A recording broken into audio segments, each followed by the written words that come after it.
Chilli powder అన్ని రకాల వంటలకు పచ్చళ్లకు సరైన chilli powder. No colour, no chemicals.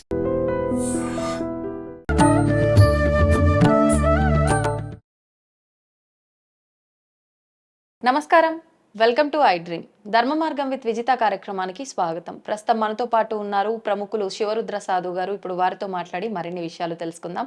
ప్రత్యేకించి మనకు ఆషాఢ మాసం అనగానే గుర్తొచ్చేది ఏంటండి?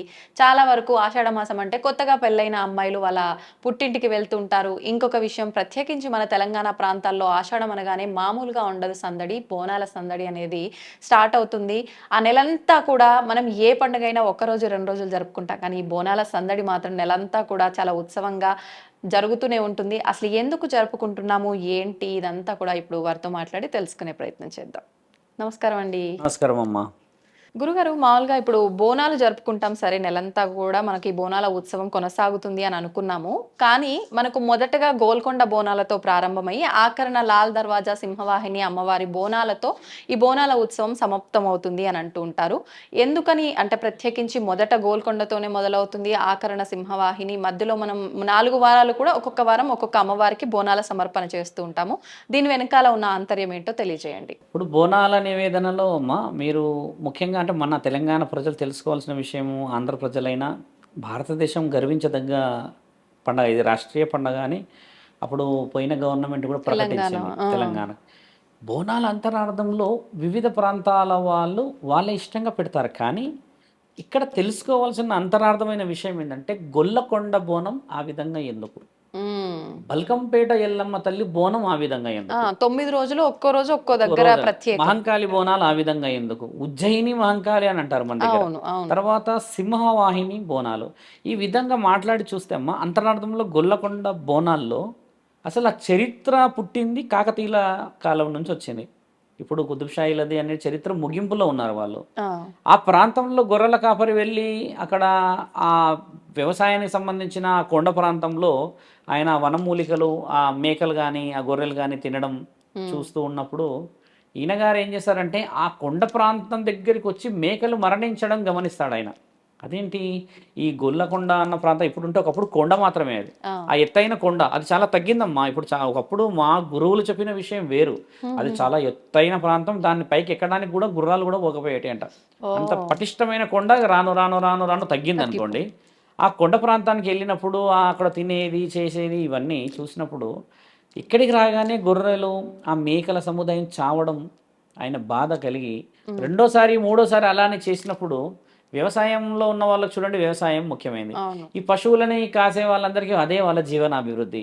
ఆయన తీవ్రంగా మనస్తాపానికి చెంది ఒక మాట అడిగాడంట అమ్మని, అమ్మ లోకమంతా నువ్వే ఉన్నావు అని అంటారు కదా, ఈ రాయి నువ్వే అనుకుని నేను పూజిస్తా, నా మేకలన్నింటినీ మీరు పూజించండి, నాకు నా వ్యవసాయం నా వ్యాపారం బాగా అయ్యేలా చేయండి అని అన్నప్పుడు కూడా అమ్మ కరుణించదు.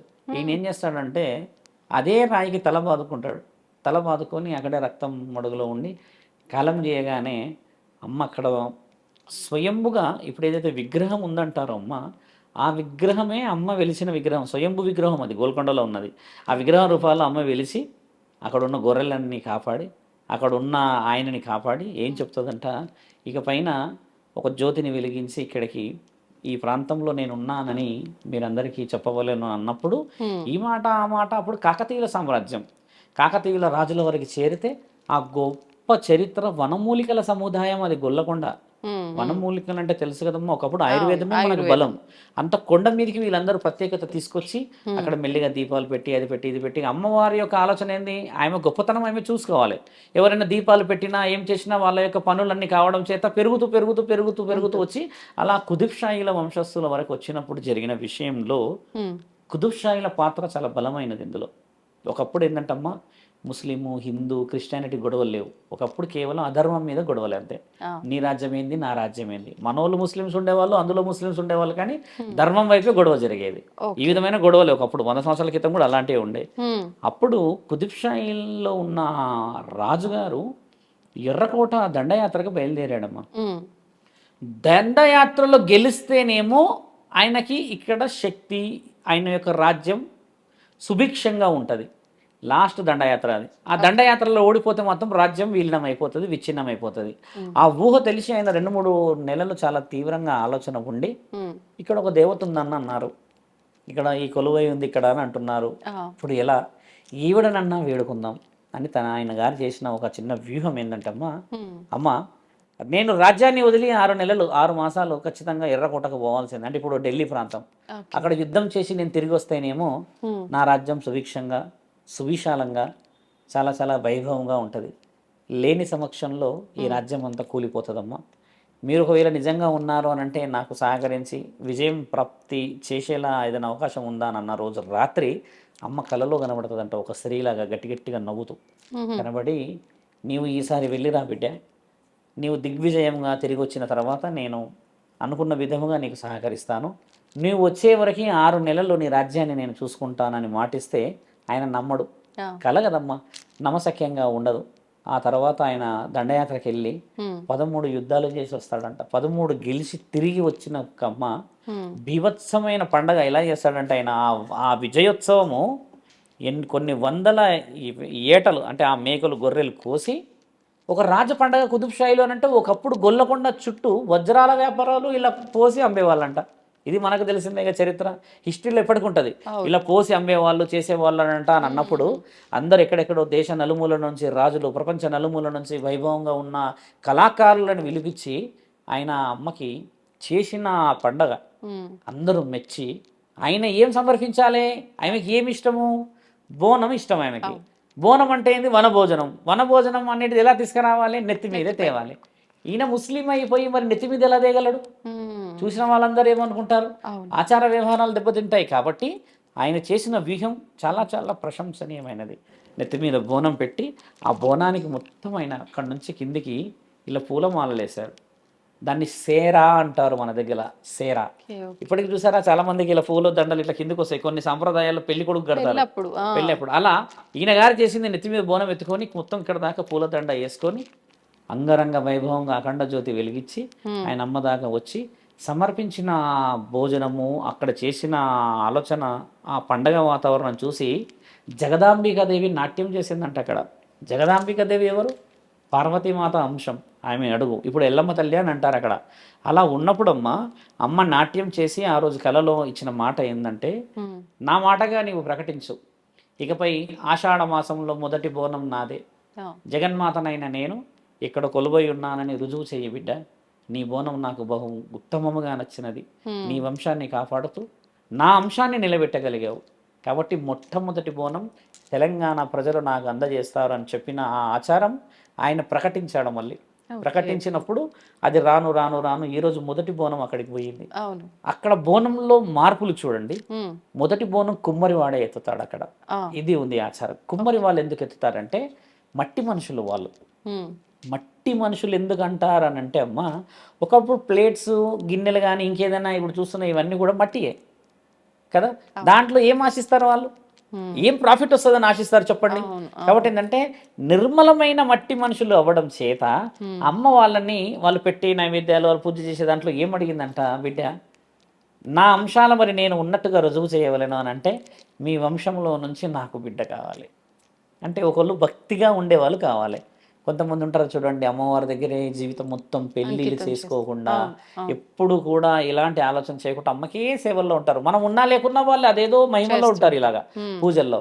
అలా ఒప్పుకున్న గొప్ప చక్రవర్తులు వీళ్ళే.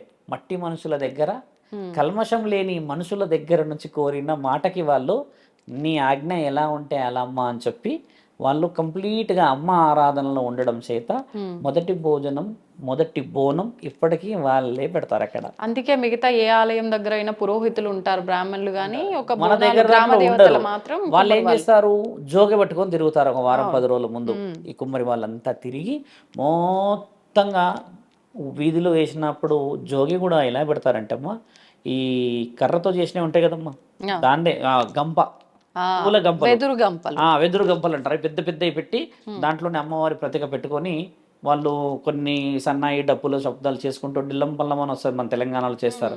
అవి చేసి ఇండ్లిల్లు ఎదిగి వాళ్ళు జోగి తీసుకుంటారు. ఆ జోగిలో చూడండి అన్నీ వేస్తారు, ఉల్లిగడ్డలు వేస్తారు, టమాటాలు వేస్తారు, బియ్యం వేస్తారు, డబ్బులు వేస్తారు, కొంతమంది చీరలు పెడతారు. అలా అవన్నీ తీసుకొచ్చి ఆయన ఊర్లో ఉన్న ప్రతి కడప బియ్యం తీసుకొస్తాడు. తీసుకొచ్చి ఆయన గారు మొదటి బోనం పెడతాడు అక్కడ. ఆయన ఇప్పుడు ఎవరు బోనం పెట్టినట్టు ఆయన అందరిది కదా. మొట్టమొదటి బోనం ఎవరిదే అంటే కుమ్మరి వాళ్ళు అందరు కలిసి మీరు వెళ్ళక ముందుకే కడప బోనం ఎక్కేస్తాడు అక్కడ. ఆయన గొప్ప కార్యక్రమం, అమ్మ ఇచ్చిన సెలవు అది. భిక్ష చేసిన బోనమే స్వీకరిస్తుంది, ఎందుకంటే ఊర్లో ఉన్న వాళ్ళందరికీ రావాలనేది ఆనవాయితీ. అంగరంగ వైభవంగా బోనాల పండుగ ఇప్పటికీ అక్కడ జరగడం గల కారణం ఏంటంటే అమ్మ జగదాంబిక దేవి ప్రత్యక్షంగా అందుకుంటున్న బోనం కాబట్టి ఆ శక్తి స్వరూపిణి నెల రోజుల పండగని పార్వతీ పరమేశ్వరులు ఇచ్చిన ఆ తరుణానికి ఒకప్పుడు జరిగేది చెప్తున్నాను, చాలా మంది ప్రేక్షకులందరూ తెలియాలని. ఒకప్పుడు అక్కడి నుంచి బోనం ఎత్తినాక అమ్మని ఊరేగింపు ఏనుగు మీద చేసేవాళ్ళంట. ఇప్పుడు మన దగ్గర తగ్గింది. ఆ అమ్మని ఆ పలారం బండి అంటారు ఇప్పుడు మన దగ్గర. పలారం బండి అని 2 మేకలు పెడతారు కదా, ఒకప్పుడు అమ్మని ఏనుగు మీద తెచ్చేవాళ్ళంట. అసలు అమ్మ వచ్చినప్పుడు ఆ నాదస్వరాలు ఊదుతేనంట అసలు పండగ అనేది ఈ విధముగా ఉంటుందా అని అనేది భక్తులు ఆ విధంగా వచ్చేవాళ్ళట. అంటే ఎన్నో మొక్కులు, ఎన్నో కోరికలు, ఎందరో ఒడి నింపుతుంది ఆవిడ బియ్యం పట్టుకొని వచ్చేవాళ్ళు కదా. ఇప్పటికీ ఆ ఆనవాయితీ చూడమ్మా, అదేదో కళ. గోల్కొండలో మనుషులు వెళ్తే అసలు ఎక్కడ బోనాలు వస్తాయి చూడండి, ఏ వివత్సమైన మనుషులు, పోతురాజులు వాళ్ళు వీళ్ళు వస్తారు కదా. జగన్మాత మొదట అడుగు పెట్టడం చేత, అక్కడ కొన్ని కార్యక్రమాలు చేయడం చేత బోనాల పండుగ ఆనవాయితీ గోల్కొండలో ఆ విధంగా మొదలైందమ్మా. ఒక్క బోనాల పండుగ గోల్కొండ మొదటిదైతే, రెండో విషయం మనం మాట్లాడుకోవాల్సింది ఏంటంటే బల్కంపేట. మొదట అక్కడ ఆ విధంగా గోల్కొండ వివరణలు జరిగితే, బల్కంపేటలో ఎందుకు అంత వైవిధ్యముగా బోనాలది కళ్యాణం జరుగుతుంది. అక్కడ బల్కంపేటలో కళ్యాణమే జరుగుతుంది, మిగతా వాటి దగ్గర బోనాల పండుగ జరుగుతుంది. బల్కంపేటలో కళ్యాణం జరుగుతుంది. బల్కంపేట ఎల్లమ్మ తల్లి కళ్యాణం అంతరార్థము చాలా మందికి ఈ రోజుల్లో ఎల్లమ్మ తల్లికి ఇష్టంగా ఉండే భక్తులకి, యావత్ తెలంగాణ ప్రజలందరికీ ఇలవెల్పైన ఎల్లమ్మ తల్లి ఎలా ఇలవెల్పయింది, ఎలా ఆవిడ ఇంత గొప్ప స్థితి నుంచి ఎందుకు ఆ విధమైన కారణాలను అనుభవించింది అనేది తెలుసుకోవాల్సిన అవసరం ఉందమ్మా. జమదాగ్ని యొక్క భార్య రేణుక, ఎల్లమ్మ తల్లి కాదు. ఎల్లమ్మ తల్లి కళ్యాణం అనేది మళ్ళీ మాట్లాడతాను. రేణుకాదేవి జమదాగ్ని యొక్క ఇష్టసఖి భార్య ఉండడం చేత ఆవిడ మహాపతివత. ఆవిడ ఎంతటి పతివత అంటే అమ్మ, ప్రతిరోజు మనం ఇప్పుడు ఒక కుండ కొనుక్కొస్తే ఆ కుండని మనం రోజు వాడతాం కదా. అమ్మ ఏం చేసేదంటమ్మా, కుండని ఇసుకతో అక్కడికక్కడే సిద్ధం చేసి అందులో నీళ్లు తెచ్చుకునేదంట. ఇసుకతోనే. అంతటి పవిత్రత, అంతటి మహాపతివత ఆవిడ. ఆవిడ పతివత నియమ నిబంధనని, ఆవిడ యొక్క శరీర యొక్క ఆకృతులు, ఆవిడ యొక్క నైపుణ్యతని చూసి మట్టి కూడా ఆవిడకి సహకరించింది అని అంటారు. ఇది కథల్లో రాసింది కూడా. ఆ మట్టితో చేసి, ఆ ఇసుకతో చేసి అక్కడ కడవలో నీళ్ళు తీసుకొని వచ్చేది. జమదాగ్ని ఋషివరులు, ఆయన గారు సప్త ఋషులలో 7వ వాడు. ఆయన గారు ఏం చేస్తారంటే శివుడికి మహాప్రీతికరమైన భక్తుడు. ఆయన కూర్చున్నప్పుడు అమ్మ తెచ్చిన నీళ్ళతోనే నైవేద్యాలు కానీ, శివలింగానికి సంబంధించిన అభిషేకాలు కానీ చేసేవాడు. ఓ సమయంలో అమ్మ ఆ కడవని సిద్ధం చేస్తున్న సమయంలో కొందరు పర్యాటకులు రావడం చేత, ఆ పర్యాటకులు కొంచెం కోలాహటంగానో లేకపోతే సంధ్యా సమయంలో కొంచెం అవాంఛనీయంగా గడపడం లాంటివి చేసినప్పుడు అమ్మ వాళ్ళని గమనించిందనమాట. ఈ కుండ చేస్తూ వాళ్ళని గమనిస్తుంది. ఒక క్షణం పాటే ఎవరు వచ్చారు, వాళ్ళు ఏం చేస్తున్నారు అక్కడ అని. ఆ చూసిన చూపు అపవిత్రం అయిపోవడం చేత, అక్కడ అపవిత్రమైన పని జరుగుతుండడం చేత ఈ కుండ ఒక్కసారిగా విచ్ఛిన్నం అయిపోయింది అని అంటారు. చూడడం అంటే మరి అమ్మ దృష్టి ఈ కుండ మీద కాకుండా మారింది కదా మా సైడ్కి. అలా ఆ కుండ అది ఎంత సిద్ధం చేసినా కడవ రాకపోవడం అని ఆలోచించి, ఆ తర్వాత అమ్మ ఎంతసేపు కూడా నీళ్ళకి రావట్లేదు, నీళ్లు తీసుకొని అని చెప్పేసి, కడవ లేకపోతే నీళ్లు లేవు కదా. జమదాగ్ని మునివర్యులేమో ఎదురు చూస్తుంటారు, రేణుక వస్తుందేమో తీసుకొని మిగతా కార్యక్రమాలు చేయవాలని. ఆవిడ చేతిలో కుండ లేకపోయేసరికి ఆవేశంగా ఏం జరిగింది అని ఆలోచించి ఆవిడని దివ్య దృష్టితో చూస్తాడు అక్కడ ఏం జరిగిందని.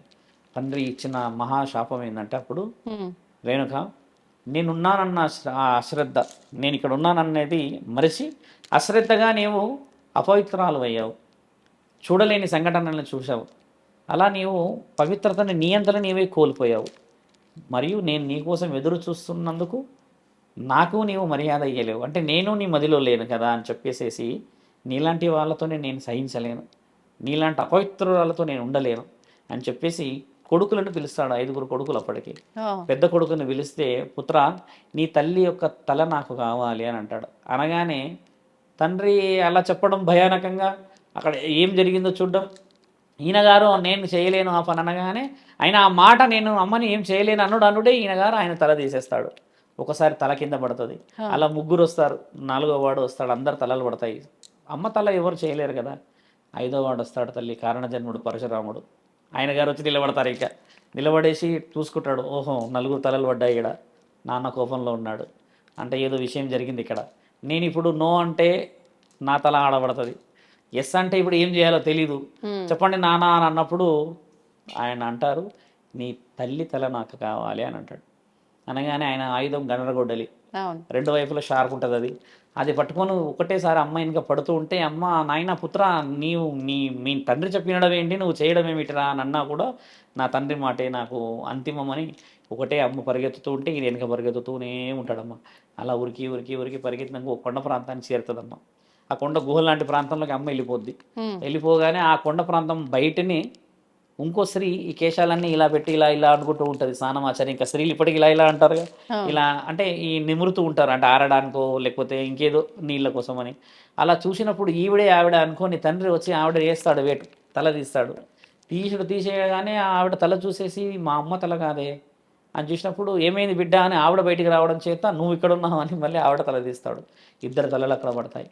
పడగానే మహాముక్కంటి మాట వినబడుతుంది, ఎంతటి పొరపాటు, కారణజన్ముల యొక్క తల తీశారా మీరు, నీ తల్లి పొరపాటు చేస్తే అక్కడ ఉన్న ఇంకో స్త్రీ తల తీసే హక్కు ఎవరిచ్చారు నీకు అని జమదాగ్నిని ఊటాగా పిలిస్తే ఆయన గారు బయలుదేరుతారు. అక్కడికి ఏం జరిగింది, ఈ విధంగా జరిగింది అన్నప్పుడు, మరి తండ్రి రాకముందుకు ఈయన తలలు పెట్టేయాలి కదా. అక్కడ ఇక్కడ ఇద్దరిని ఏం చేస్తారంటే, మా రేణుకామాత తల తీసేసి ఎవరైతే ఆ స్త్రీ తల తీసేస్తాడో ఆ తలకు పెట్టేస్తాడు, ఆ శరీరానికి. ఈ స్త్రీ తల తీసేసి రేణుకామాత శరీరాన్ని పెట్టేస్తాడు. పెట్టేసి చూసేవారికి 2 తలలు వేరుంటాయి. అందరికి 2 రూపాలు రాగానే జమదాగ్ని గారు చేరతారు. ఏం జరిగింది పుత్ర అనగానే, పొరపాటు, మరి తలలు మార్చావే, శరీరాలు మార్చలేకపోయావు అది అని అన్నప్పుడు, అప్పుడు ముక్కంటి అంటాడు, చేసిన పొరపాటు చాలా బీభత్సాన్ని సృష్టించబోతుంది. ఓ కారణ జన్మురాలని, నా అంశంతో పుట్టిన ఎల్లమ్మ తల్లి తల తీశారు మీరు అంటారు. ఇలా అంటుకుంటున్న ఆవిడ ఎల్లమ్మ తల్లి అన్నమాట. ఆవిడ గుహ దగ్గర స్నానాలు చేసి ఆవిడ ఆచరిస్తుంటుంది. ఆవిడ శివుడి అంశాన పుట్టిన ఉన్న శక్తి. రేణుకామాత తల ఇటు, ఈవిడ తల అడ్డుపోతుంది. అప్పుడు ఇద్దరు ఏం చేయాలో తెలియక ఈయన గారికి మరీ కోపం వచ్చేస్తుంది.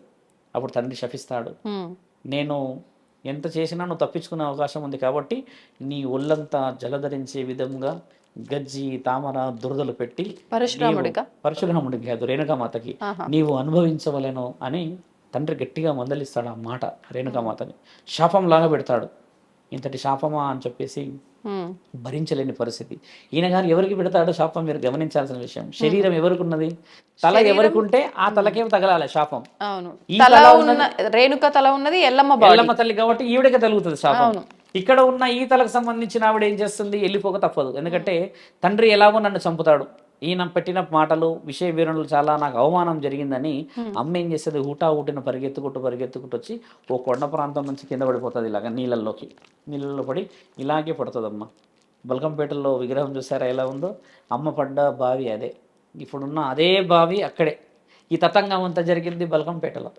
ఆ బల్కంపేటలోనే జమదాగ్ని, పార్వతీ పరమేశ్వరుల యొక్క వరాలు, ఆ తర్వాత పరశురాముడి తలలు తీయడాలు, ఇవన్నీ కార్యక్రమాలు జరుగుతాయి. ఇంత బల్కంపేటలో చరిత్ర దాగుందన్న సంగతి మన వాళ్ళందరికీ తెలియదు. అసలు ఎల్లమ్మ తల్లి చరిత్రనే మాట్లాడతాం కానీ రేణుకామాత నుంచి వచ్చిన మహా ఉత్కంఠమైన సందర్భాలు మాట్లాడడం.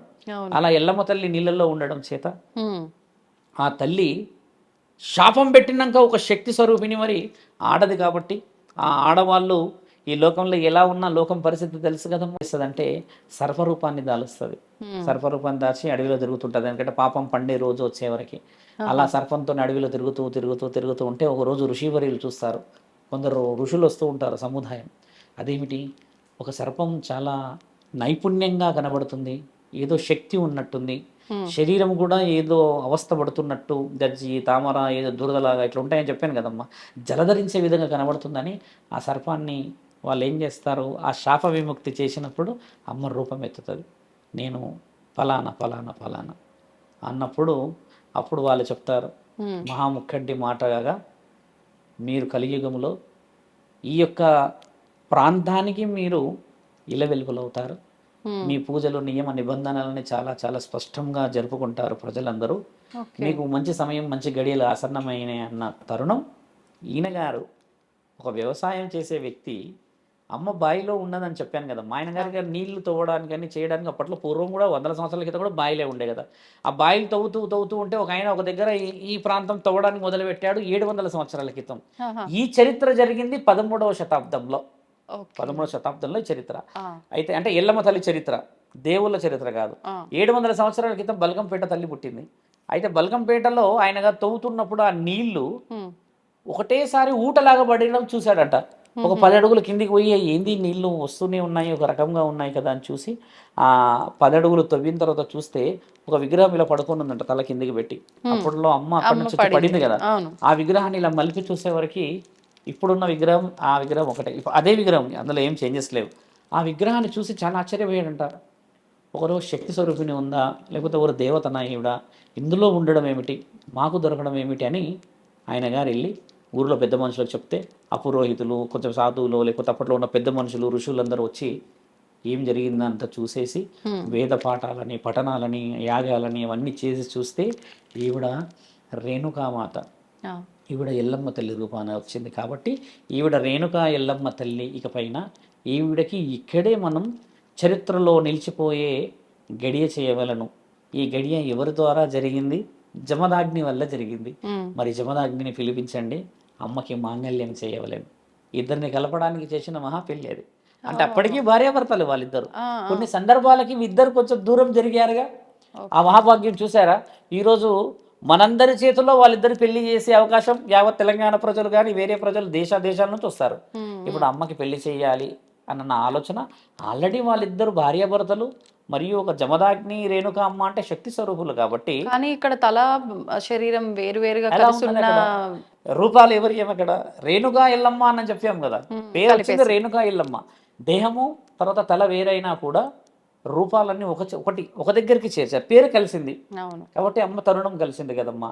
అలా పెళ్లి తరుణం మొదలవ్వడం చేత ఆల్రెడీ ఆ మహాముహూర్తం ఉన్నది. ఇప్పుడు మనం ముహూర్తం పెడతలేము ఇక్కడ, ఆల్రెడీ ముహూర్తం ఉన్నదే. పురాణాలన్నీ చదివి, వేదశాస్త్రాలన్నీ చదివి ఆ పెళ్లి నిర్ణయం చేసుకొని ఆ రోజు చేస్తున్నాం. ఆ విధంగా కళ్యాణ గడియలు మొదలైనప్పుడు మళ్ళీ మహాముక్కంటి ఆకాశవాణి మళ్ళీ వినబడుతుందట. ఇప్పుడు సంతోషమేనా, ఇప్పుడు వివరణ మీకు ఇష్టమేనా, ఇకపైన యావత్ ప్రపంచం మొత్తంలో ప్రపంచంలో సంవత్సరం మొత్తం బోనాలు అందుకునే ఒకే ఒక్క దేవతవి నీవే అని అన్న ఆ మాట ఇప్పటికీ జరుగుతుంది అక్కడ. ఇప్పుడు ఆషాఢం అయిపోద్ది, గోల్కొండలో ఎవరు ఉండరు, మిగతా ప్రాంతాల్లో కూడా ఉండరు, కానీ అప్పుడప్పుడు చేస్తారు. కానీ ఇక్కడ చూడండి, ఆది మంగళ బుధ గురు, ఇక బీభత్సం. ఇంకా అక్కడ ఎన్ని పండగలు, యాటలు, కోళ్ళు ఎన్ని చేస్తారమ్మా. అలా అమ్మ ఏం చేస్తుందంటే ఇక్కడ మీరు ఇంకో విషయం గమనించాలి. క్షేత్రపాలకురాలు నల్లపోచమ్మ తల్లి, క్షేత్రపాలకురాలు నల్లపోచమ్మ తల్లి బల్కంపేటలో. అయితే బోనం ఎవరికి ఎక్కిస్తారు? ఈ బోనం తంతంతా ఎవరిది? మీరు కొంచెం డీప్ గా వెళ్ళాలి. ఈ బోనం తంత ఎవరిది? మొదట్లో చెప్పినప్పుడు నల్లపోచమ్మ. ఇప్పుడు ఎల్లమ్మ తల్లి బోనం ఎత్తుకుంటుంది ఇక్కడ. మరి ఎట్లా అంటే అమ్మ ఏమంటదంటే అక్కతోని చెప్తుందంటే, అక్క భక్తులు తెప్పించిన నైపుణ్యాలని, వాళ్ళు పెట్టే నైవేద్యాలన్నింటినీ, అందులో ఉన్న భక్తిని, వాళ్ళ కోరికలని నేను ఇక్కడ నుంచే తీరుస్తాను. కానీ ఏది వచ్చినా సమర్పణ మాత్రం నీ దగ్గరికి చేరుతుంది. ఎందుకంటే దీనికి పుట్టు పూర్వతరాలు వచ్చింది. మా అక్కవైనా నీవు, మా చెల్లెవైనా నీవు కన్నా కష్టాలు పడ్డావు. పరమేశ్వరుడే మీకు పెట్టిన పరీక్షలలో ఆదిపరాశక్తి అయ్యి నువ్వు అఖండ జ్యోతివై వెలుగుతున్నావు. కాబట్టి వీళ్ళు పెట్టే ప్రతి బోనం నీ దగ్గరికి చేరుతుంది అని అమ్మ ద్వారా వచ్చిన విషయ వివరణ ఇది వివరించబడింది. ఈరోజు మనిద్దరము కూర్చొని ఛానల్లో చెప్పట్లేదు, ఇదంతా వివరణ శాస్త్రంలో. అక్కడ ఉన్న వేద మంత్రాలు చదివిన పురోహితుల్ని కూడా 60-70 సంవత్సరాలు ఉన్న వాళ్ళని అడిగితే చెప్తారు. అది కొత్తగా కూర్చున్న వాళ్ళని చెప్తే మాత్రం ఆయనే కూడా డీజే పాటలే వింటుంటాడు. ఓపెన్గా చెప్తున్నాం మేము. అంత వివరణ లేదు, శాస్త్రం చాలా గొప్ప తల్లి. అలా అమ్మ బోనాలన్నీ ఎక్కేది నల్లపోచమ్మకే. ఇప్పటికీ నల్లపోచమ్మకే. నల్లపోచమ్మ తల్లి స్వీకరిస్తుంది అక్కడ ఆనందంగా. మరి ఇంకో ముచ్చటైన విషయం ఏంటంటమ్మా, ప్రతిరోజు సాయంత్రం 6 గంటలకి అమ్మ ఊరేగింపు ఉంటుందాడ. ఎల్లమ్మ తల్లి పండగ. ఎల్లమ్మ తల్లిని ఏం చేస్తారంటే పల్లకిలో తీసుకొస్తారు ఊరేగింపులో. ఆ పల్లకి 4 పురోహితులు వేదశాస్త్రాల మంత్రాలు చదువుతూ ఘనంగా తీసుకొస్తారు, డప్పు మేళాలు కొడుతూ. తీసుకొని వచ్చి ఎక్కడికి వస్తారు తెలుసా అమ్మ? అలా తీసుకొని వచ్చి నల్లపోచమ్మ దగ్గరికి వస్తారు వాళ్ళు. తీసుకొచ్చి అమ్మ దగ్గర మొక్కి అమ్మకి దండం పెట్టి కొన్ని విషయ వివరణలు మాట్లాడి అమ్మ దగ్గర ఒక 2 నిమిషాలు అలా నించోపెట్టి ఆ తర్వాత మళ్ళీ ఊరేగింపులో తీసుకొని వెళ్తారు. ఈ ఆచరణ ఎక్కడిది మరి? ఇప్పుడు దీంట్లో ఆచరణ ఉంది. అక్క చెల్లెళ్ళు కదా, తల్లి కూతుళ్ళు కూడా కాదు అలా ఆశీర్వాదం అనుకోవడానికి. ఎందుకంటే అమ్మ ప్రతిరోజు క్షేత్రపాలకురాలయ్యిందంటే అక్కడ ఎల్లమ్మ తల్లి. క్షేత్రపాలకులు అంటే ఎవరు? రాజుని కాపాడేది ఎవరు బాగా గమనించాలి. రక్షక భటులు, తర్వాత కొందరు మనకు కావాల్సిన గుర్రాలు నడిపే వాళ్ళు సైనికాధికారులు ఉంటారు కదా. అలాగా పొలిమేరలో కూర్చున్న మహాశక్తి నల్లపోచమ్మ తల్లి కాబట్టి ఈ ఊర కుక్కలు ఉంటాయి కదమ్మా, కొన్ని అకాల మరణాలు, ఈ ప్రేతాత్మలు, దుష్ట శక్తులు వస్తాయి కదా, అమ్మ రూపాన్ని చూసే భయపడతాయి అనమాట నల్లపోచమ్మ తల్లిని. అందుకే పొలిమేరలో నల్లపోచమ్మ తల్లి వేప చెట్టు ఉండాలి అంటారు. వేప చెట్టు ఉంటే అమ్మ ఉన్నట్టే ఆడ. ఎందుకంటే ఆయన పుట్టింది, పెరిగింది, చేసింది అంతా వేప చెట్టు కింద. తండ్రి వదిలిపెట్టి వెళ్తాడుగా. తెలంగాణలో వేప చెట్టును ఎందుకు పూజిస్తారు గమనించండి. తండ్రి ఆ రోజు అమ్మని వేప చెట్టు కింద వదిలిపెట్టడం చేత అమ్మ ఇల్లు అదే కాబట్టి ఏ వేప చెట్టుకు బొట్టు పెట్టినా వస్తుందమ్మా అనేది మన దగ్గర పాటలు ఉన్నాయి. అదేందో మీరు బాగా గమనించి చూడండి అమ్మా, విశిష్టత. ఏ గుడిలో చూడండి వేప చెట్టు ఉంటుంది ఖచ్చితంగా. ఆ వేప చెట్టుకే మనం పూజలు పురస్కారాలు చాలా. నిన్నగా మొన్న పూజకి వెళ్ళాం మేము ఒక ప్రాంతంలో. ఒక వేప చెట్టులో 3 శక్తులు కొలువై ఉన్నాయి.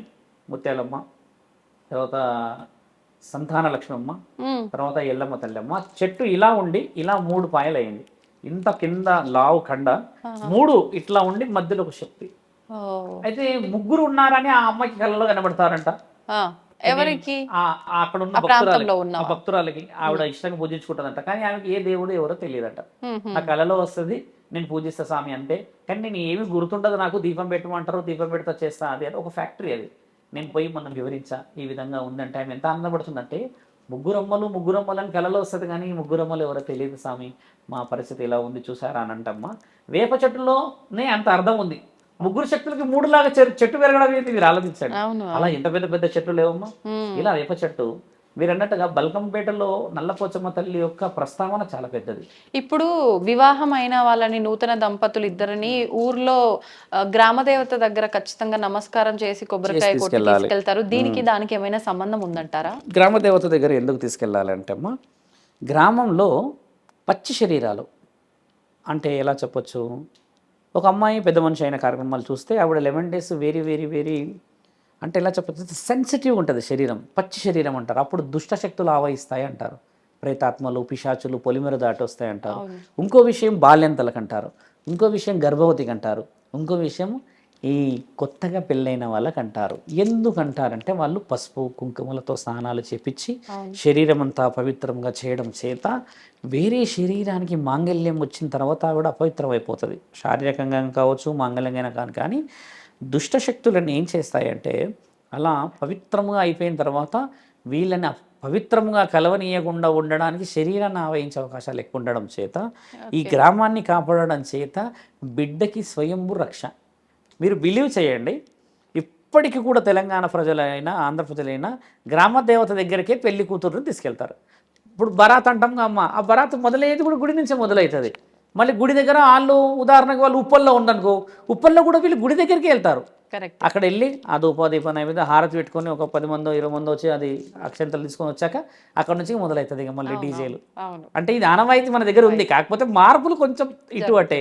అలా ఎల్లమ్మ తల్లి అయినా పోచమ్మ తల్లి అయినమ్మ కారణంతో ఉండడం చేత ఈరోజు బల్కంపేట జాతర కన్నుల పండుగగా జరుగుతుంది. నేను తెలంగాణ ప్రజలైనా తెలంగాణ ముఖ్యమైన అధికారులని ప్రభుత్వాన్ని అడిగేది ఏంటంటే అమ్మ, నా కోరిక అక్కడ అమ్మని బందీ చేసి పెళ్లి చేయకూడదని నా కోరిక. చుట్టూరుగా భారీ గేట్స్ పెట్టి ఒక పురోహితుడు కూర్చొని ఇంకా మాంగళ్య మంత్రాలు చదువుతూ చేస్తారు పెళ్ళి. ఎల్లమ్మ తల్లి కోరికల్లా ఊరంతా చూడాలి పెళ్ళి. ప్రతి తండ్రి బిడ్డల కోరిక అదే కదబ్బా. మరి అటు పరదాలే ఇటు పరదాలే అన్ని పరదాలు వేసి ఒక సైడ్ ఓపెన్ చేసి పెట్టేసి అమ్మకి చేస్తున్న ఆ పెళ్లిలో కొన్ని రిస్ట్రిక్షన్స్ గమనించాం మేము గత 2 సంవత్సరాల క్రితం. ఎందుకు గమనించాను విషయం అంటమ్మా, నా కింద ఒక బోనం పడిపోయింది. నా ముందు ఒక అమ్మాయి చీర ఇంకొక వాడు వెనక నుంచి తొక్కితే ఆ అమ్మాయి పడిపోయింది. ఆవిడ చేతిలో బండారు ఉంది, ఇంకొక చెల్లి చేతిలో నుంచి పువ్వులు పడిపోయాయి. అంటే ఆ రిస్ట్రిక్టెడ్గా నడుస్తున్నది అక్కడ. అన్ని క్యూ లైన్స్ ఇంత పెద్ద భార్యడు పట్టుకొస్తారు తల్లి అమ్మకి ప్రసాదాలు నెత్తి మీద వేసుకొని వస్తారు తల్లి. మరి అమ్మ బిడ్డలందరూ కోసం ఎదురు చూస్తున్న మహా పండగ విశాలంగా జరగాలి కదా. అదెక్కడి రిస్ట్రిక్షన్స్, ఒక ఇద్దరు ముగ్గురు ప్రెస్ వాళ్ళు, ఒక ఇద్దరు ముగ్గురు లీడర్లు, ఇది కాదు అని నా ఆలోచన. అన్ని కార్నర్స్లో మానిటర్ పెట్టేయాలి అందరూ. ఆ పెళ్ళి అనేది మామూలు పెళ్ళి అమ్మ అది. నేను ఓపెన్ చెప్తా, వరల్డ్ బిగ్గెస్ట్ మ్యారేజ్ తెలంగాణలో జరిగేదంటే ఆమె ఇదే. ఎందుకంటే అంత అసలు ఆ బీభత్సమే వేరుంటుంది. ఏడుకొండల వాడు ఉన్నాడు మరి ఆయన బ్రహ్మోత్సవాలు వేరు, మనది ఎలా ఉంటది ఇక్కడ చూసారుగా. ఒక నెల రోజుల సందడిలో అన్నదానాలంతా మార్వాడి వాళ్ళు చేస్తారు. మార్వాడి వాళ్ళు ఈ ప్రాంతం వల్ల కాదు, అసలు ఇక్కడ వాళ్ళే కాదు కదా.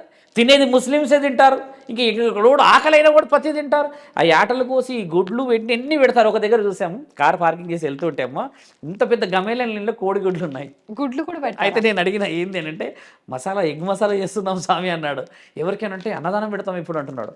అంటే ఎంత పుణ్యం అది చూడండి. వాళ్ళు మీరు అన్నట్టుగా గుడ్డు పెడుతున్నారు కాదు కానీ వాళ్ళకి ఎంత ఇష్టమైతే ఆ పండగలో అలా పెడుతుండొచ్చు. డైరెక్ట్గా యాటలు కోసి పెడతారు. ఎన్ని వేస్తున్నారంటే అమ్మా ఆమె ఎన్ని పండుగలలో ఎన్ని పనులు వాళ్ళకి సహకరించుండొచ్చు. ఎల్లమ్మ తల్లి అందరికీ దేవత కదా. ఇప్పుడు మీరు బోనం పడ్డదని అంటే నాకు ఒక చిన్న డౌట్ వచ్చింది. మామూలుగా గ్రామాల్లో ఇట్లా బోనం ఎత్తినప్పుడు మనకి ఇక్కడంటే ఎవరికి వీలైనప్పుడు వాళ్ళు బోనం వండుకొని తీసుకెళ్తారు, కానీ విలేజ్లలో అట్లా కాదు. అంత సాయంకాల సమయంలో ఒకటే టైంకి ఒక డప్పు చప్పుళ్ళతోటి రాజులతోటి అలా మంచిగా డాన్స్ వేస్తూ వెళ్తారు ఎత్తుకొని.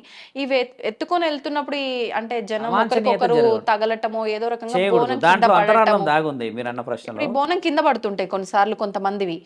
అంత భక్తితో అమ్మవారికి మొక్కుకొని బోనం వండుకొని వస్తుంటే అలా కింద పడ్డ ఎవరో ముమ్మాటిగా దాన్ని మీరు అన్నట్టుగా మంచి శుభసూచకం కాదని అనొచ్చు.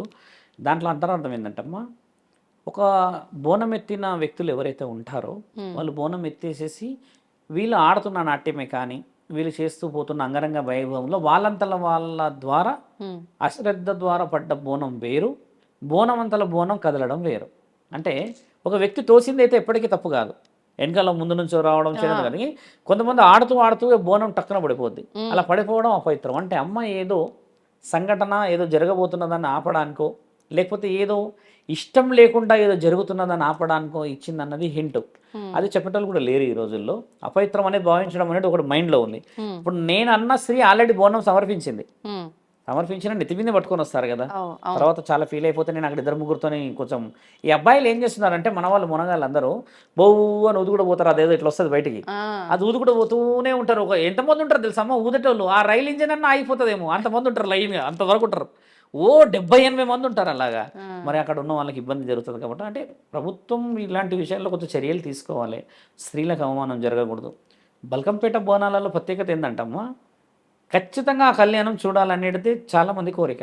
ఆ తలంబ్రాల కోసం కొట్టుకుంటారు, మీరు గమనించండి. ఆ బియ్యం కోసం అక్కడ వడి బియ్యం నింపడానికి అని తెస్తారు కదా. ప్రభుత్వం నుంచి మేము ఆశించింది అంటే మేము కోరేది సాధువులంతా ఏంటంటమ్మా, విశాలంగా అమ్మ పెళ్లి చేస్తే ఇంకా సువిశాలంగా. అదేంటో మీరు చూడండి, 12:30 అయిందంటే బీభత్సమైన వర్షం పడుతుంది ఆ రోజు. అంటే అమ్మ ఆశీర్వాదం ఇంకా ఉన్నట్టే, మనకి అందరు తడుచుకుంటూనే పోతారు మళ్ళీ. అంటే ఆశీర్వాదం ఉన్నదని అర్థం. దేవాది దేవతలలో ఇంకా పొరపాట్లు ఎప్పుడు జరగలేవు. పొరపాట్లన్నీ మానవుల శరీరాల ద్వారా కొంచెం ఆలోచనలు కానీ అమ్మ మనం ఇవన్నీ తగ్గించుకొని అలా గొప్ప చరిత్ర కలిగిన బల్కంపేట మనదని ఎంతమందికి తెలుసు ఈ రోజుల్లో మీరు చెప్పండి. తెలియదు. బాయిలో పుట్టిన ఎల్లమ్మ శివుడికి ముద్దు బిడ్డ ఎల్లమ్మ అని అంటది. శివుడికి ఎందుకు పుట్టినది అంటే అమ్మ, శివుడు ఈ చిటికన్నేలు అమ్మ ఇలా పోతూ ఉంటే అమ్మ ఒక దగ్గర శిలలాగా ఉన్నప్పుడు తండ్రి పోతున్నప్పుడు తండ్రి చిటికన్నేలు తగ్గుతుందంట. ఇలా తగిలిన తర్వాత అమ్మ రూపం ఎత్తుకుందని శివుడి బిడ్డ అంటారు. ముమ్మాటికి ఎల్లమ్మ తల్లి శివుడి బిడ్డే, రేణుక మాత కాదు. కాబట్టి ఎల్లమ్మ తల్లి యొక్క ఈ చిన్న చిటికలీలు తగలడం చేత వేదశాస్త్రంలో రాసింది ఇది. మళ్ళీ అలా శివుడి బిడ్డ అని చెప్పి ఎంత గొప్ప చరిత్ర చూడమ్మా. బోనాలు అనేది మనం ఇష్టంగా చేసుకుంటున్నాం. ఒక 30 ఏళ్ళ నుంచి మారింది, కానీ 30 ఏళ్ళ క్రితం ఉండేది 7 ఎద్దుల బండ్ల మీద వచ్చేటోళ్ళంట అమ్మ నైవేద్యం సమర్పించడానికి. ఒక అతను నాకు చెప్తున్నాడు, చింతల నుంచి వచ్చేటోళ్ళంట వాళ్ళు. 7 ఎద్దుల బండిల మీద వచ్చేటోళ్ళంట వాళ్ళు. ఒక బండి నిండా పువ్వులు, ఒక బండి నిండా వంకాయలు అంట. వంకాయలు ఎందుకంటే అమ్మకు వంకాయలు ఇష్టం అంటాడు. ఒకప్పుడు ఆ చుట్టు ప్రాంతం మొత్తం తెల్ల వంకాయలు ఉండేటి అంట. అమ్మ తెల్ల వంకాయలు తింటుంది నాయన. కొన్ని కథలు ఎలా చెప్తారంటే అమ్మ పండ్లు కొరికి పడేస్తుందంట, ఆ పండ్లన్నీ తీసుకున్నారంట అని కూడా కొంతమంది చెప్తారు. ఆ ఏం తెల్ల వంకాయలు అంటే ఆయనకి ఇష్టం అంట అని అంటారు. ఇలా తెల్ల వంకాయలతో కూడా ఆయనకు నైవేద్యం సమర్పిస్తారు. ఎంత గొప్ప చరిత్ర మనది. అలాంటి గొప్ప చరిత్ర తెలంగాణ ప్రజల్లో, ముఖ్యంగా మన భారతదేశం, మన హైదరాబాద్ లో ఉండడము ఎంత గౌరవార్థమైన బల్కంపేట జాతర తల్లి. ఇప్పుడు ఈ బోనాలకి మళ్ళీ పోతురాజులు లేని ఈ కాన్సెప్ట్ అంతా జరగదు, ముందుకెళ్ళదు. ఏంటి సంబంధం? చెప్తాము, మేము వివరంగా వెళ్తాం. మీకు 4 విషయాలు చెప్పిన తర్వాత పోతరాజుల విషయం అంతిమంలో చెప్తాను. గోల్కొండ నుంచి ఎల్లమ్మ నుంచి జరిగింది ఇప్పుడు ఉజ్జయిన్ మహంకాళి. అవును. ఉజ్జయిని మహంకాళి యొక్క జాతరలో స్పెషాలిటీ ఏంది అసలు ఆ ఉజ్జయిన్ మహంకాళి వివరణ అమ్మ. ఒక చరిత్ర ఇతిహాసంలో దాగున్న నిజం చెప్తాం మీకు. ప్లేగు వ్యాధి వచ్చి అప్పట్లో 100 కుటుంబాలు విచ్ఛిన్నమైన లైక్ కరోనా. ఇప్పుడు ఏంటంటే అట్లా రావడం, అప్పుడు ఎక్కువ శాతంగా పురుషులు చనిపోవడం గమనించారంట. పురుషులు చిన్న చిన్న వయసులో ఉన్న పిల్లలు, ఆడవాళ్ళు చనిపోవడం గమనించిన ఒక కారణ జన్ముడు ఆయన గారు ఉజ్జయిన్లో సైనికాధికారి, అంటే కానిస్టేబుల్ లాంటి ఒక స్థితిలో ఉన్న అతను మా ఊర్లో ప్రజలందరూ చనిపోవడం ఏమిటి, అమ్మ ఉజ్జయిన్లో ఉన్న మహంకాళి అంటే శక్తి స్వరూపిణి, అక్కడ నుంచి ఒక విగ్రహాన్ని తీసుకొని వచ్చి అక్కడ వేప చెట్టుకి పెట్టి మీరు ఉన్నారని రుజువు చేయాలి, మా ప్రాంతాన్ని మా భాగ్యనగరాన్ని కాపాడాలి అనేది ఇప్పటికీ చాలా మందికి తెలుసు. అలా కాపాడడం అనేది చేయించిన తర్వాత అమ్మ ఆ రోజు రాత్రి నుంచి ఈ మరణాలు ఖచ్చితంగా ఆగడం చేత అమ్మ అన్నదంట, బిడ్డ కలలో తేనె అయితే తెచ్చావు వీడికి, మరి నన్ను ఎవరు చూస్తారు ఇక్కడ, నువ్వు రేపో మాపో కాలం చేయక తప్పదు, సంవత్సరమైనా 2 సంవత్సరాలైనా మనిషి 1000 ఏళ్ళైనా మట్టిలో కలవాల్సిందే అంటే మరి నన్ను ఏం చేయమంటారంటే నీ వంశంలో ఉన్న తొలిచూరి పిల్లలు, బిడ్డ, ఆడపిల్లలు నా అంశాన ఉండాలి అని అన్నందుకు ఇప్పటికీ అదే తరం పాటిస్తున్న వాళ్ళు ఆ స్వర్ణలత కుటుంబం. ఆ అమ్మ వచ్చి భవిష్యవాణి చెప్తుంది, విన్నారా? మరి ఎలా అమ్మ మీ గొప్ప పనులు ఎలా చేయాలి, మీరు ఉజ్జయిన్లో నుంచి వచ్చిన మహంకాళి ఇక్కడ ఈ నియమ నిబంధనలన్నీ మరి మాకు తెలియదు కదా అని అంటే, మీరు ఏ రోజు బోనాలు ఎత్తుతారో ఆ తెల్లారి నేనే చెప్తాను ఏం చెయ్యాలో బాలక అని అంటది. ఇప్పటికీ అమ్మ ఏమంటది తెలుసా అమ్మ, బాలక అంటది. మీరు వినండి ఈసారి భవిష్యవాణి, ఏమిరా బాలక అంటది, అంతే. మిగతా దేవతల విషయం ఏమి అమ్మ బాలక అని అంటది. అనేసి కొన్ని ప్రశ్న జవాబులు చెప్తే ఇప్పుడు ప్రశ్న జవాబులు, ఒకప్పుడు ఆమె మొత్తం వివరంగా చెప్పేదంట ఏమి జరగబోతుంది, ఏమి ఎలా జరుగుతుంది అంటే. మరి వచ్చింది ఎవరు, మహంకాళి. తెచ్చింది ఎక్కడి నుంచి, ఉజ్జయిన్ నుంచి. అంటే ఆమె ఎవరు, అష్టాదశ శక్తిపీఠాల్లో 3వ శక్తిపీఠం. ఇప్పుడు వీళ్ళు వచ్చింది కదా, అదేందో అదృష్టం ఆ కారణ జన్ముడు ఏం చేసిండు కానీ ఇప్పుడు కూడా ఇది శక్తిపీఠం అయిపోయింది ఇక్కడ. అంతా 200 సంవత్సరాల క్రితం మాట ఇది. అలా వచ్చినప్పుడు అమ్మ కొందరు కారణ జన్ములు అక్కడ బోనాలు చేసే పద్ధతి చూస్తే తెలంగాణలో మహంకాళి జాతరకు ఉన్న ప్రత్యేకత మళ్ళీ వివత్సంగా ఉంటుంది. 5-6 కిలోమీటర్ల లైన్లో నిలబడిపోతారు, ఎన్నో నైవేద్యాలు సమర్పిస్తారు. పెళ్ళిళ్ళు అయిన వాళ్ళు, పిల్లలు కావాలనుకున్న వాళ్ళు, ఇంకో కోరికలు, సొంత ఇల్లు అనుకున్న వాళ్ళు వస్తారు కదా. ఇందులో ముఖ్యంగా ఒకప్పుడు అమ్మని అంబారీ మీద తీసుకొచ్చేవాళ్ళంట. అంబారీ అంటే ఏంది, ఏనుగు మీద ఊరేగింపు చేసేవాళ్ళంట అక్కడ. ఎంత అసలు బల్కంపేటలో కూడా ఏనుగు ఉండే అమ్మా, నేను విన్నా కూడా మాట. మా గురువులతో మేము అందరితో మాట్లాడినప్పుడు నవ్వుతూ చెప్పారు ఇవన్నీ నీకు ఎందుకు ఇంత డీప్గా అని. ఇప్పుడు నేను కొన్ని వేసే డౌట్లన్నీ వాళ్ళు ఎట్లా అంటారంటే కొద్దిసేపు ప్రశాంతంగా అయిపోతారు. ఎందుకంటే ఒక ఏనుగు మీద ఊరేగింపు దేవత వస్తలేదు. ఇప్పుడు బాధ మాది అది. ఏనుగు మీద ఊరేగింపు వస్తే దేవతమ్మ, ఆ ఏనుగు ఎన్ని మీటర్లు ఎన్ని కిలోమీటర్లు నడిస్తే అంత ప్రాంతం సుభిక్షం ఉంటుందని చెప్పేసి ఒక నానుడు ఉంది. శ్రీరాముడి అశ్వము కొన్ని కిలోమీటర్లు పోయిన తర్వాత అక్కడ వరకు మా రాజ్యమే అని అన్నారని రాసింది మన దగ్గర లవకుశ సినిమాలో చూస్తారు. అలాగా ఏనుగు మీద అమ్మవారు రావడం తగ్గింది, అది బాధ. అలా అమ్మ వచ్చినప్పుడు ఆ చూసే తరుణం అమ్మ భవిష్యం అని వినిపించే తరుణము కన్నుల పండుగ జరిగేది. ఎన్ని కోరికలు తీరిస్తే ఈరోజు మహంకాళమ్మ జాతర అంత అంత బీభత్సంగా చేస్తారు అంటే. ఆ నైవేద్యాల సమర్పణ కూడా చూడండి, కొందరైతే మేకలే ఎత్తుకొచ్చుకుంటారు భుజాల మీద, మేకలు ఎత్తుకొచ్చేసుకుంటారు, కోళ్ళు ఎత్తేసుకుంటారు, మళ్ళీ కనబడరు, మళ్ళీ పండగ అప్పుడే కనబడతారు వాళ్ళు. అంటే ఎక్కడెక్కడ ఉన్న ఆడపిల్లలు చేరుతారమ్మా ఇంటికి. సికింద్రాబాద్ ఏరియా ప్రాంతాల్లో ఉన్న ప్రజలందరూ కారణ జన్ములు ముమ్మాటికి అక్కడ ఉన్న మార్వాడి వాళ్ళందరూ నైవేద్యాలలో చూడండి అన్నదానాన్ని నిలబడతారు. నిన్న ఒక అతన్ని అడిగినా ఎందుకు ఎక్కడంటే 40 ఏళ్ళ నుంచి చేస్తున్నాం స్వామి అన్నారు. ఇప్పుడు నీ వయసు ఎంత అంటే 25. మరి నీకు ఎవరు చెప్పారంటే మా తాత ముత్తాతల నుంచి ఉంది ఇది అని అంటాడు. నైవేద్యంలో అమ్మ 10-12 రకాలే వండుతారు వాళ్ళు. అంటే ఎంత ఇష్టంగా చేయించుకుంటుందో అమ్మ పనులు. తలసాని శ్రీనివాస్ యాదవ్ కానీ, ఆ పద్మారావు గారు కానీ ఇప్పుడు చేసే ఆ బోనాల పండుగలో ఆ సందడి చాలా కన్నుల పండగ అమ్మ. అలాంటి కారణ జన్మలందరినీ పుట్టించుకొని ఆమె పనులు చేపించుకుంటూనే ఉంది. ఇంకా మనం మారుతూనే ఉండాలి. కాబట్టి ఏంటంటే ఉజ్జయిన్ మహంకాళి జాతర బలమైనది. ఇది 3వ వంతు. 4వ వంతు సింహవాహిని లాల్ దర్వాజాలో జరిగే ప్రత్యేకమైన బోనాల యొక్క వివరణకు వెళ్తే అమ్మ, ఒకప్పుడు మూసి చాలా తీవ్రంగా పొంగుతూ ఉండేది. తీవ్రంగా పొంగడం అంటే ఒక 10 ఏళ్ల క్రితం కూడా పొంగింది. ఒకప్పుడు ఏంటంటే తీవ్రమైన బురదతో పొంగిందంట. అప్పట్లోనే గుడిసెలే కదా, ఈ గ్రామాలన్నీ మునిగిపోవడం చూసి వాళ్ళందరూ బాధపడి అమ్మ ఎన్ని రోజులైనా శాంతిస్తలేదు, ఈ ఉద్రిక్తత శాంతిస్తలేదు, తీవ్రమైన వర్షాలు అని ఆలోచించి అమ్మ ఏం చేసిందంట, ఒక కారణ జన్ముడికి నన్ను ఆపే శక్తి మీ దగ్గరే ఉంది. అవును. మరి మీరు ఆలోచించుకోవాలంటే మరి ఏమో ఆలోచించుకుంటారు, ఎలా ఆలోచించుకుంటారు అన్న అమ్మ ఏం చేసింది, అలా చెప్పగానే నెక్స్ట్ డే వీళ్ళందరూ సమావేశం. అప్పట్లో రాజులే పెద్దవాళ్ళు. అవును. రాజుల దగ్గరికి వెళ్తే రాజు ఏం చేశాడు, వేదశాస్త్ర జ్ఞానులని, పీఠాధిపతులే కానీ మఠాధిపతులని, గొప్ప సాధువుల్ని పిలుచుకొని చెప్తే వాళ్ళందరూ చాలా పరీక్షలు చేసి అమ్మకి మనం పెట్టే వాయనం ఇష్టం. తెలంగాణ బిడ్డ, తెలంగాణలో పుట్టింది సింహవాహిని అని అనడానికి మరి తెలంగాణలో అత్యంత ఇష్టమైనది ఏంటంటే వడి నింపడం. వడి నింపుదాం మనం అని ఒక వ్యూహం రచించారు. రచించేస్తే మరి వడి ఎలా నింపాలి అని అంటే దేవత కదా అని అంటే రాజు కదా, గొప్పగా చెయ్యాలని అమ్మకి బంగారు జరితో ఒక చీర, జరి చీర అంటారు, నాకు తెలుసు స్త్రీలలో తెలుసు, బంగారంతో చీర, అణువణువు బంగారంతో ఒక చీర, తలంబ్రాలు, ముత్యాల తలంబ్రాలు, తర్వాత వజ్ర వైడూర్యాలు మాణిక్యాలతో అమ్మకి హారాలు, తర్వాత అమ్మకి ఇచ్చిన నైవేద్యం కూడా బంగారు చాట కూడా బంగారుదే. ఆ చాటలో పెట్టి ఆ రాజు ఏనుగు మీద వచ్చాడంట.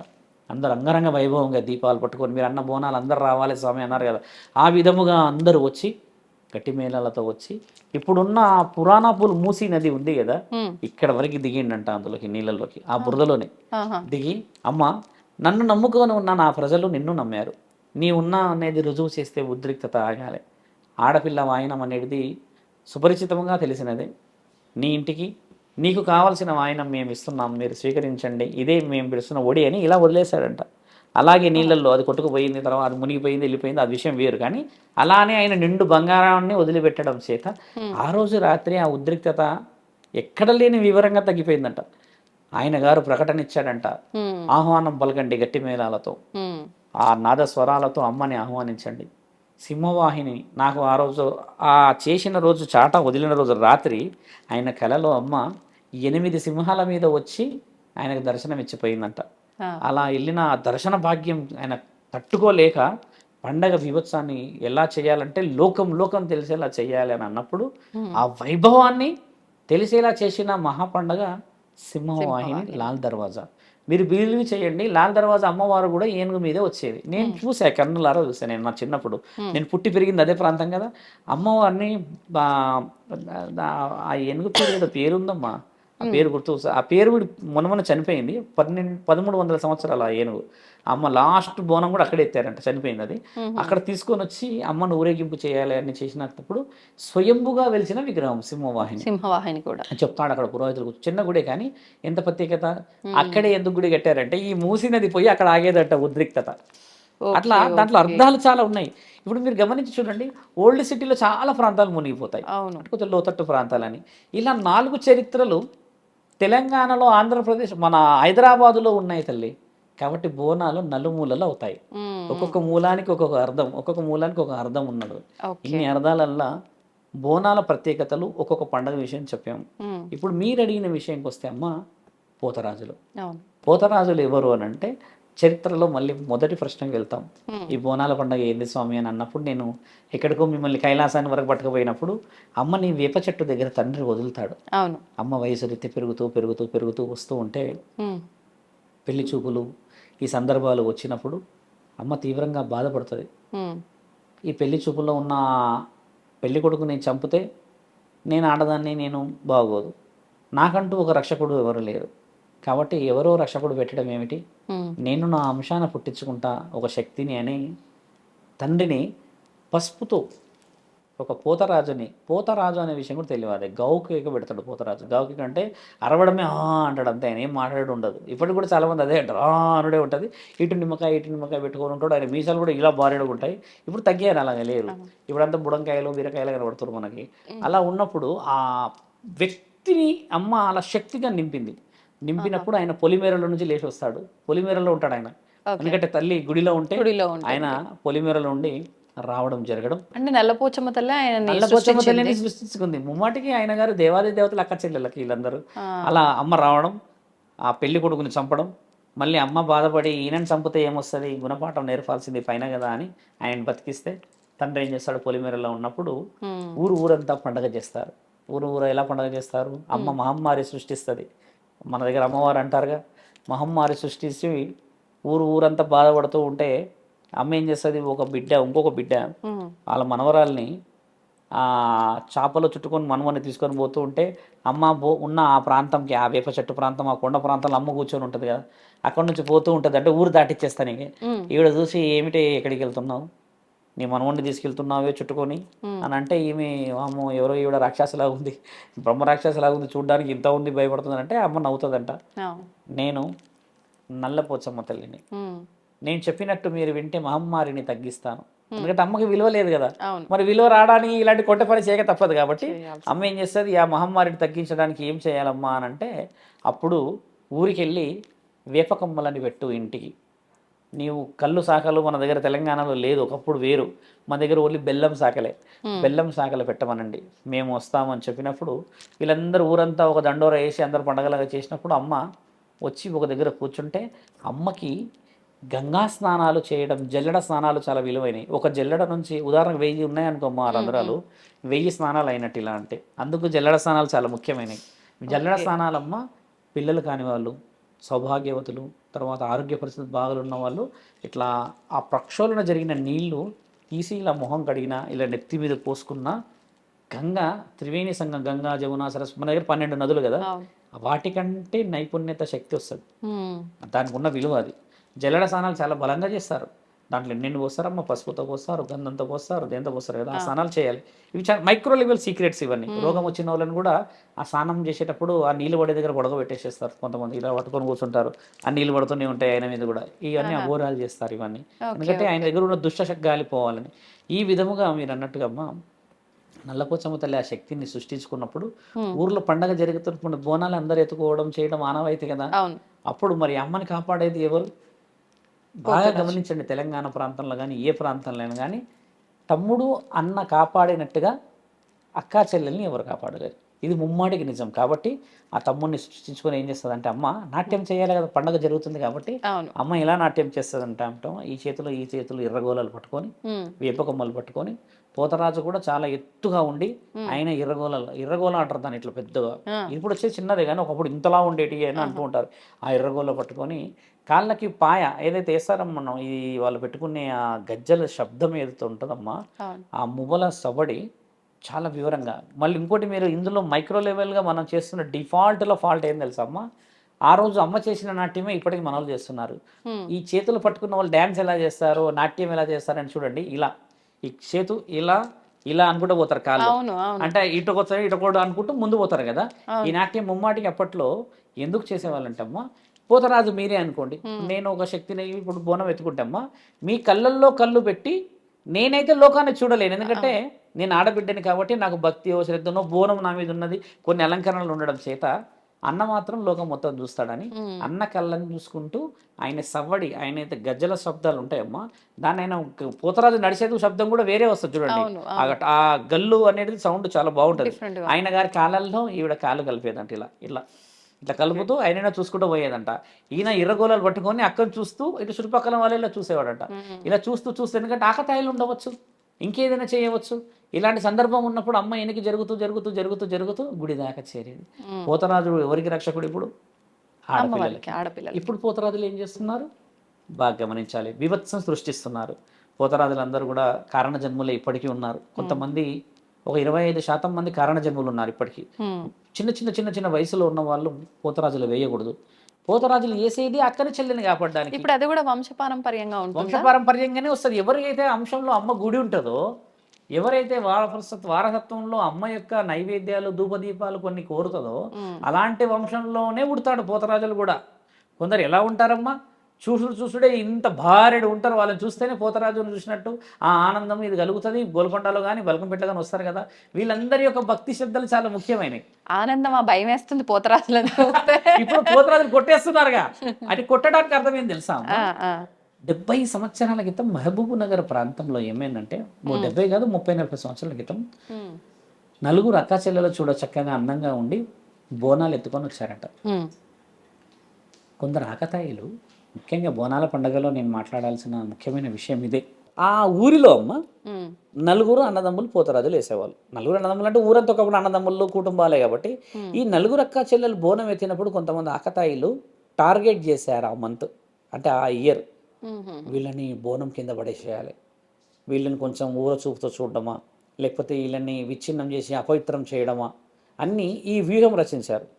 పోతరాజు ముఖ్యంగా పాత్ర ఎక్కడ పోషించాడంటమ్మా, ఈ అక్కా చెల్లెలు బోనం ఎత్తుకున్న సమయానికి 9 మంది వాళ్ళ మీదకి అటాక్ చేశారు. అటాక్ అంటే మీకు తెలిసిందే, బోనం పడేయడము, లేకపోతే చీరలు లాగడము, ఇంకేదో లాగడము, ఇలాంటి ఆకతాయిలు చేసేటోళ్ళు ఉన్నారు కదా. ఈ 4 పోతరాజులు శబ్దం చేయకుండా ఖాళీ పండ్లతోనే వాళ్ళ గొంతులు కొరికి చంపారంట 9 మందిని. ఖాళీ అలా ఒక ఏమంటారంటే గాంభీర్యంగా వెల్లుడు ఇట్లా గొంతు పట్టి చీల్చిపడేశారంట. పాలు చేసినాక 9 మంది చనిపోతే ఆ అక్కా చెల్లెలు ఆనందపడి, ఆ ఊరంతా ఆనందపడి, పోతరాజుల విలువలు ఇంత గొప్పగా ఉన్నాయంటే ఆడపిల్లల రక్షకులు వాళ్ళు. మన చరిత్ర చాలా వివరమైనది తల్లి. పోతరాజులు ఇప్పుడు ఎలా ఈ బిభత్సం సృష్టించేస్తున్నారంటే, అధర్మ వాక్యం నేను చెప్పకూడదు ఒక సాధువుని కాబట్టి, ఆ పోతరాజులు కూడా తాగుబోతోడులా ఉన్నాడు అని కొంతమంది అంటారు, కానీ వాళ్ళు తాగరు. వాళ్ళు చేసేది ఏంటంటే అమ్మా, నిజమైన తాగుబోతోడికి పడుతుంది ఆ పోయే దెబ్బ కూడా. మీరు గమనించండి, ఎవరికి పడతారని పడదు. ఎందుకంటే నేను స్పష్టంగా చూస్తాను, ఎవరైతే ఆకతాయిగా, ఎవరైతే ఓవర్గా చేసి ఎవరైతే బిహేవ్ చేస్తారో వాడికే పడుతుంది ఆ ఏటుపోయి. మళ్ళీ ఇంకోటి అదృష్టం అండి, పడతారే నీకు దరిద్రం పోతారు అంటారు, అంతేగాని ఎవడు భయపడరు. అంటే దాంట్లో మంచిగా ఉన్నది కాబట్టి కారణ జన్మల చేత దెబ్బ పడడం కూడా పుణ్యమే. మన శాస్త్రం చాలా గొప్పది. పోతరాజులందరూ కూడా మా యొక్క విన్నపం ఏంటంటే అమ్మా, మీరు అడిగిన ప్రశ్నలో కొంచెం అంతరార్థం మాకు నచ్చింది ఏంటంటే, గ్రామం మొత్తం ఒకటేసారి రావాలి బోనాలు. ఇదే నిజము. అమ్మ కోరుకుందంతా నా ఇల్లంతా ఒకటేసారి రావాలని. కానీ ఇక్కడ చూడండి, ఎవరిది వాడే ఒక సన్న మేక పట్టుకుంటారు, చిన్న మేక పట్టుకుని పోవడే. పొద్దున్న నుంచి నైట్ వరకే అప్పుడు పోతూనే ఉంటారు. పోకూడదు, శాస్త్రం కాదది. మన శాస్త్రం సంప్రదాయం చాలా గొప్పది. ఉమ్మడి కుటుంబాలు మనకి లేవు, కానీ ఇప్పుడు ఉంటున్న అన్ని కొంపలు ఒక ఊర్లోనేగా. పోవడానికి ఏమైంది, మెట్రో సిటీ అయితే మోడర్న్ సిటీ అయితే ఏముంది, అందుకు దాంట్లో ఇబ్బంది పడడం దేనికి. మీరు గమనించాల్సిన అవసరం ఏంటంటే, ఊరంతా బోనాలు ఎత్తుకొస్తే పోతరాజులు ఒకేసారి ఊరు కాపాడగలరు. మరి అలా రాకపోవడం చేతనే పోతరాజులు మీరు అన్నట్టుగా గల్లీ కుక్కలు వస్తున్నారు. ఇప్పుడు మీరు అన్నట్టుగా ఒక వివరణ చెప్పాల్సింది ఏంటంటే అమ్మా, కొంతమంది పోతరాజులు చాలా చూడడానికి చాలా చాలా కారణంగా కనబడతారు. వాళ్ళందరూ ఇలాంటి విషయాలు ప్రభుత్వాలకే కానీ, ఈ జోగిని వ్యవస్థలే కానీ, ఇంకా ఎవరి వ్యవస్థలు కానీ వీళ్ళందరూ చెప్పడం చేత మన నైపుణ్యత కలిసి రావాలి. ఇంకా నా కోరిక కూడా ఒక సాధువుని కదమ్మా, ఈ బోనాలంతా ఒకేసారి తీయడమే ఆ కన్నుల పండుగ. ఒక్కసారి చూడండి, 1000-1500 దీపాలు అఖండ జ్యోతులు అవి వెలిగిస్తుంటే, ముంగట నృత్యాలు చేస్తూ పోతరాజులు ఆడుతూ ఉంటే, మరి అమ్మ గుడిలో నుంచి లేచి రావాలి. అలా చేయాలి పండగ. అమ్మ అసలు గుడిలో నుంచే లేచి వస్తలేదు, వీడి ఇంకా వస్తుండా లేడా చూసుడే అయిపోయింది. చూసుడు ఆ భక్తులు వస్తున్నా లేదా అనేటుంది. వాళ్ళు కూడా ఎలా వస్తారు, అలసిపోయి వస్తుంటారు పట్టుకొని. ఎందుకంటే వీళ్ళకి ముఖ్యమైన ధ్యాస ఆ రోజు బగారా, బోటి, చికెను, మటను, చేపలు, మందు, విందు. బావ వస్తాడు కదా, మరి బావకు మర్యాద. అసలైన బావ రావాలి, చెయ్యాలి మర్యాద అంటే దేవత శాంతియుతం. అమ్మ ఏం కోరుకుంది, పచ్చి పులుసు, నూకలు.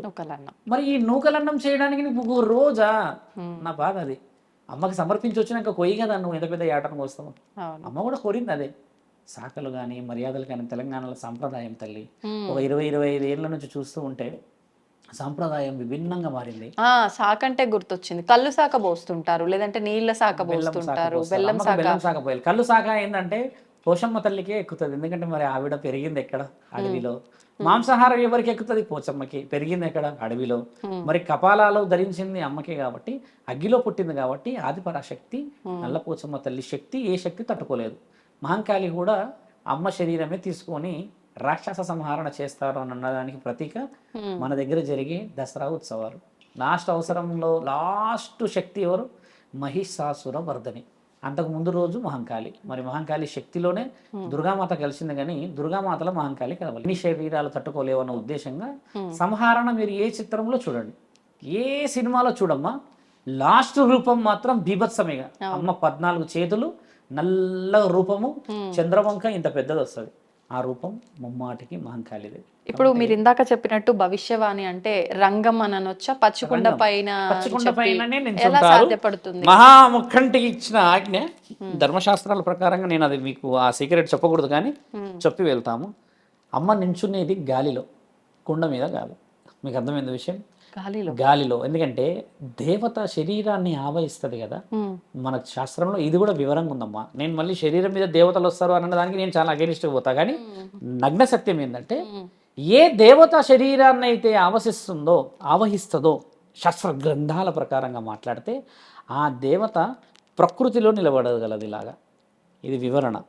నేను దైవాధీనమైన ప్రశ్న చెప్తున్నాను కాబట్టి మనోళ్ళు దేవుడు నిలబడడం చూడలేరు, కానీ ఆత్మలో నిలబడడం చూసారుగా, గాలిలోనే ఉంటాయి. దానికి వెయిట్ ఉండదు, ఎందులోకైనా పోగలుగుతుంది. చాలా మైక్రో లెవెల్ 0.3 mm వెయిట్ ఏదో అంటారు, ఎందులోకైనా పోగలుగుతుంది. ఆ వెయిట్ వేరు. అందుకని అమ్మ ఏం చేస్తుందంటే ఆ శరీరాన్ని ఒకసారి ఆవహించగానే శరీరం మొత్తం శృతి మెత్తగా దూదిలాగా చాలా చాలా చాలా చాలా బరువు లేకుండా అయిపోతుంది.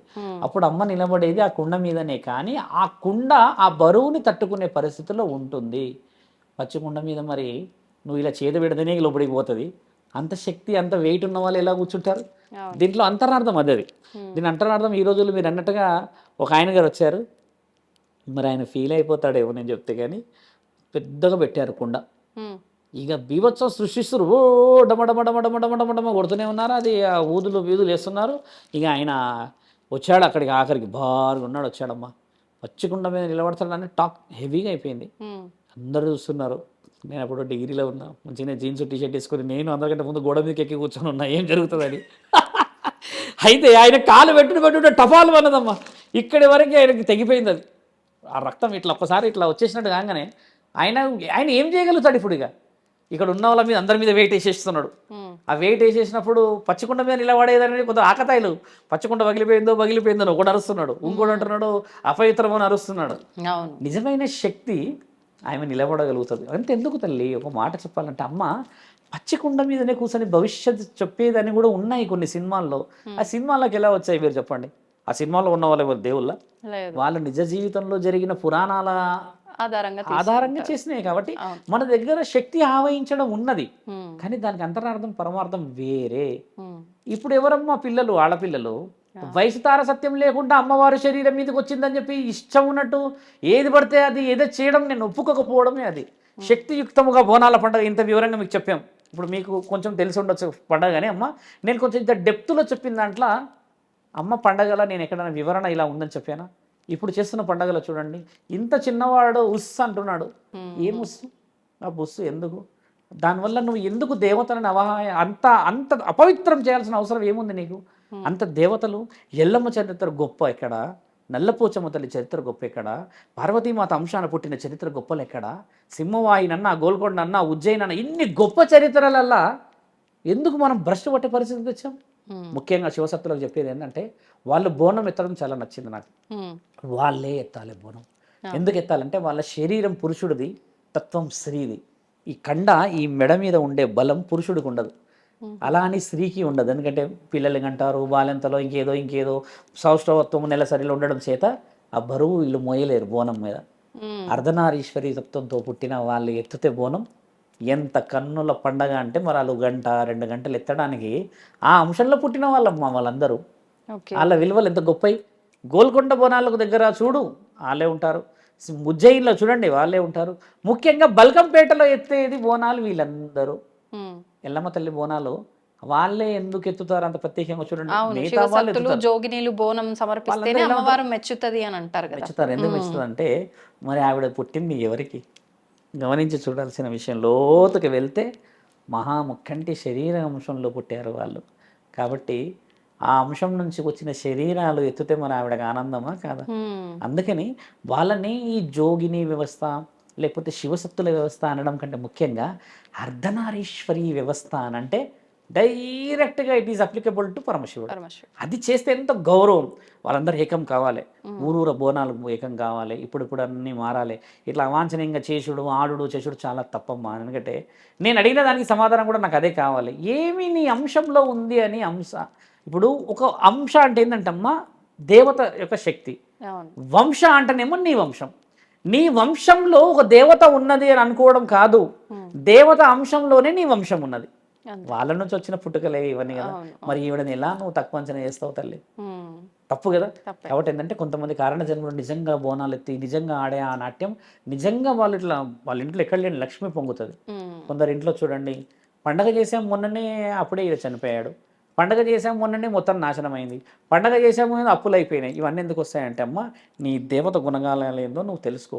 పచ్చి పులుసు నూకలు కోరిన నా తల్లి నీ దగ్గర నుంచి యాటలు బలులు పెద్ద పెద్ద ఇలా కోరుతుంది. కోరేది ఉంటే కూడా నా బిడ్డ పెట్టే పరిస్థితిలో ఉందా లేదా ఆమెకి తెలియదా, చూస్తాం. జగన్మాతలకు తెలియదా? అవును. మరి ఇక్కడ ఈ అంతరార్థం.